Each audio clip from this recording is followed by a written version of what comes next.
আসসালামু আলাইকুম ও রহমতুল্লাহ ওবারাকাতু। আমি সৌদি প্রবাসী ভয়েস অফ নাজমুল হুদা। আমি সৌদি প্রবাসীদের পক্ষ থেকে জানাই এবং বিশ্বের সকল প্রবাসীদের পক্ষ থেকে জানাই লাল গোলাপের শুভেচ্ছা। আমি বাংলাদেশ সরকারের দৃষ্টি আকর্ষণ করছি, বাংলাদেশ সরকারের প্রধান উপদেষ্টা ডক্টর ইউনূস সাহেবের দৃষ্টি আকর্ষণ করছি।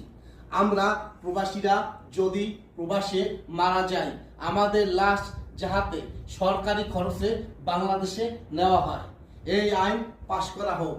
এই আইন আমরা চাই প্রবাসীরা, এবং আমি সকল প্রবাসীদেরকে আহ্বান করি, আপনারা একযোগে বজ্র কণ্ঠে আওয়াজ তুলুন। আমরা প্রবাসীরা মারা গেলে আমাদের লাশ অতি শীঘ্রই বাংলাদেশে যাতে নেওয়া হয়। তাই আমি সকল আমার প্রবাসীদের ভাইদেরকে আবারও বলছি, একযোগে বজ্র কণ্ঠে আওয়াজ তুলুন।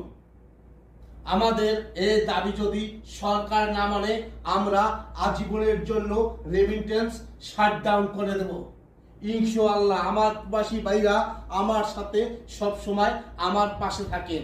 আমি বিগত 8 বছর পর্যন্ত প্রবাসী ভাইদের পক্ষে কথা বলছি। তো বন্ধুরা, ভালো থাকেন। আসসালামু আলাইকুম।